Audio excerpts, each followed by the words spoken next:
I'm Tanvir Ahmed, lecturer in research capability and development, and I have with me Dr. Heather Sears, head of researcher capability and development at Coventry University. So our aim in this presentation is to explore the potential of a theoretical framework to holistically look at research culture. So I will start by pointing to the job titles of mine and Heather's. Both have the term researcher capability in it. So in conventional meaning, capability is synonymous to competencies, but in development philosophy, capability has broader meaning than competencies. So when we apply Amartya Sen's definition of capability, researcher capability can be described as the real freedom, or more precisely, the combination of the necessary means, opportunities, and resources to do research and also be the researcher they want to be.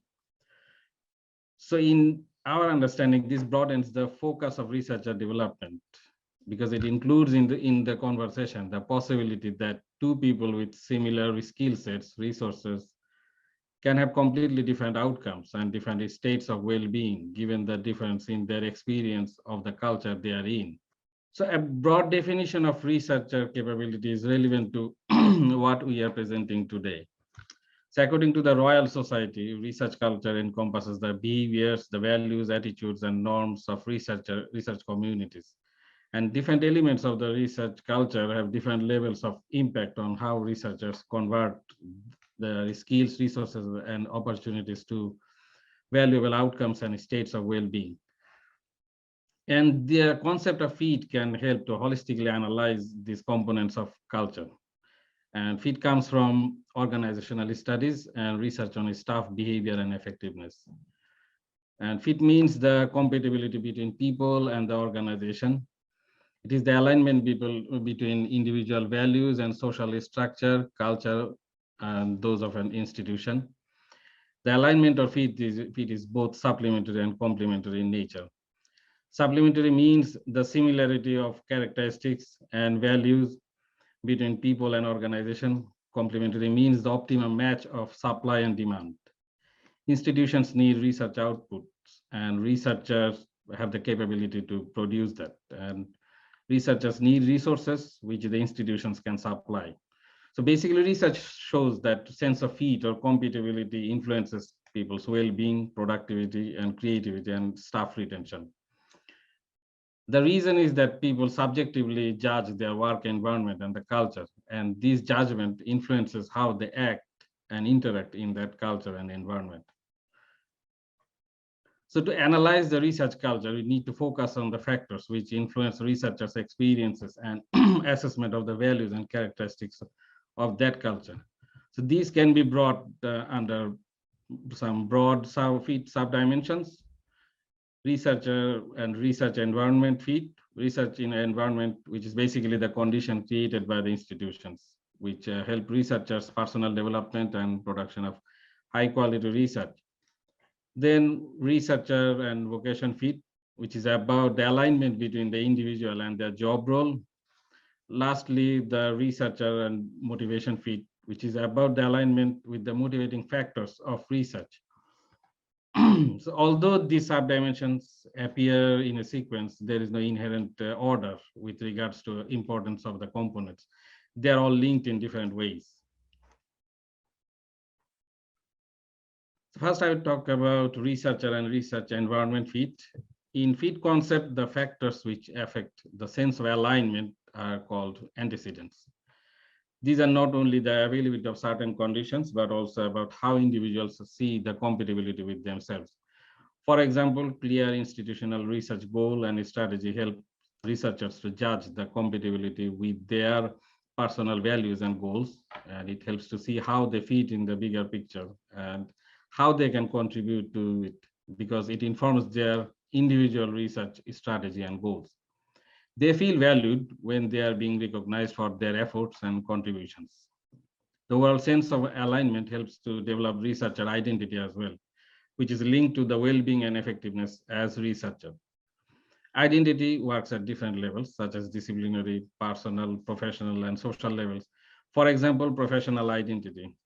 Are they primarily researchers? teachers, practitioners, or a combination of all of these? How settled are they in these identity roles? The factor of time also intersects with identity. If they have responsibilities other than research, do they have protected time for research and nurture their research identity? So importantly, there are the researcher's personal identity in terms of culture, background, ethnicity, gender, and sexuality. In this regard, effective policy and practice on equality, diversity, and inclusivity are critical. Also, the availability of research resources such as funding and facilities is a key aspect of an optimum research environment and fit.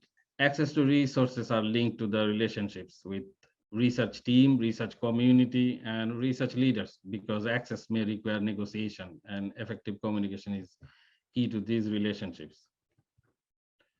Then you have researcher and the vocation fit. While it may appear straightforward, researchers doing research, but it is not so much for early career researchers, especially for those who do not have a linear progression in research career. The experience of alignment with the vocation involves a sense of positive feeling towards the profession. The antecedents include clear understanding of the roles and responsibilities of a researcher and the expectations of them. In many cases, initial research jobs are contractual, and it can be very difficult for new researchers to navigate towards more stable employment. So it is important to clearly communicate what is expected of them and exactly what they require to do. And researchers also need clear understanding of the rewards and promotion pathways, so they would understand what they need to do to progress.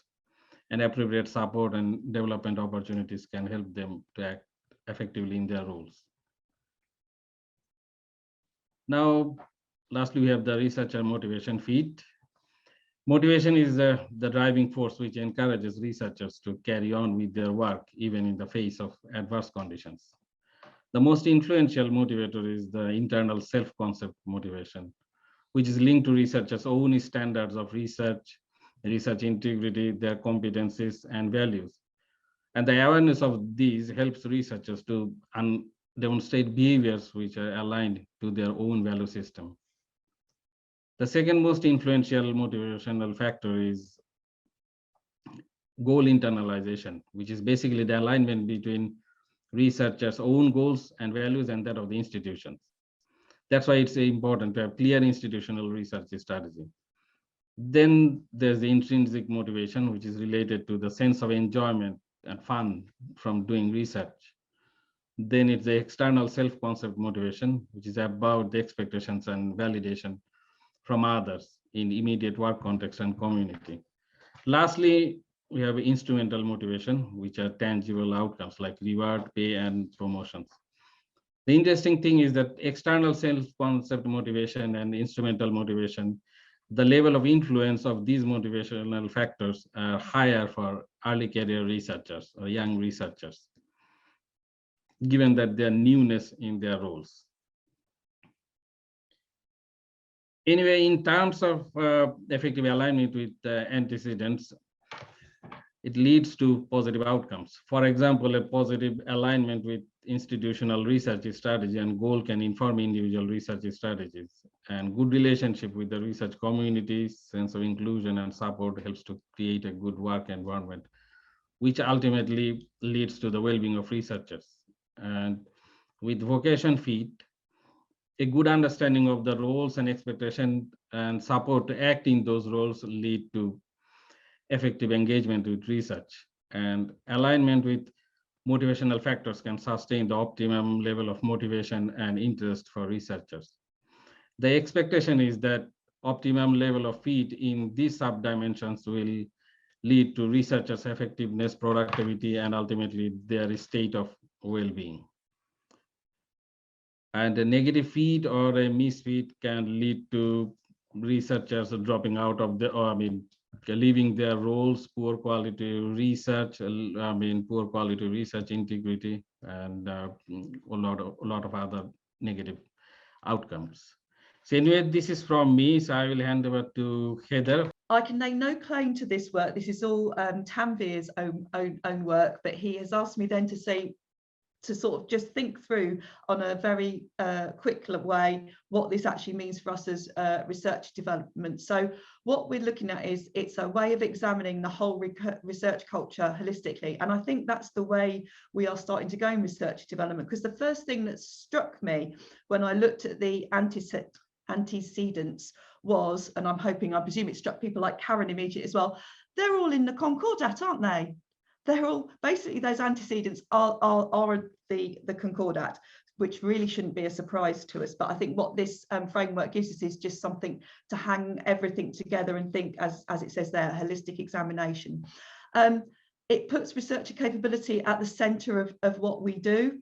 And again, it just gives us a theoretical framework. And what it gave me was actually a lot of comfort in what we're doing at Coventry does actually fit with this framework. I cannot claim that we developed a framework and then decided what we were going to do afterwards. It's just framework fits beautifully with what we're already doing. So just to finish off, what we are doing at Coventry is we have put into place a robust, was commented by the panel when we're waiting for the results, that our HR Excellence in Research Action Plan was a tad ambitious. But you know me, we go, let's go for ambitious, because it's such an opportunity. And I think it is for most of us at the moment. I suspect most institutions have sort of had their deep sigh of relief having submitted their ref submission and are now developing their research strategies to 2030 like we are. And so with that HR and Excellence Research Action Plan, we're basing it on a version of Sears. We're doing research culture cafes, and then I'm going to be working very closely with our strategic functional leads to develop a series of frameworks and action plans. So that's the bit where Tanvir said the focus on the alignment between the individual and the institutional culture. So I think institutional culture is being dealt through the HR Excellence in Research Action Plan. What is missing from the action plan is the actual how of you actually do that and align your individuals to the institution. So we're going down a route, and I'd be really interested to discuss more about this with other people, is a highly personalised approach to research development. The absolute core of our approach going forward is going to be coaching at individual and team level. Because once they know where they're going, where they want to go, then we're going to be acting more as the research capability team are going to be acted as guides on the side. So we're going to be supporting self-determined learning. So as I've just said to the Vice-Chancellor, it's not the easy way forward. It's not putting on massive programs and getting everybody to come along and have a jolly good time. It's going to be challenging and it's going to be hard, but we think it's the right thing to do. And the thing that I'd really like to ask people in a discussion and maybe going forward, the other thing that really intrigued me about the framework was the researcher motivation fit and how that allows us to reflect on what we're doing. And I'd really like to open up some discussions about exploring that particular aspect of the framework in more detail. And I think Tanvir is just going to finish off with some further reading for you. So, I mean, these are the references that we used to develop this presentation. I mean, other than that, I don't have anything else to say. But, thanks for listening to us.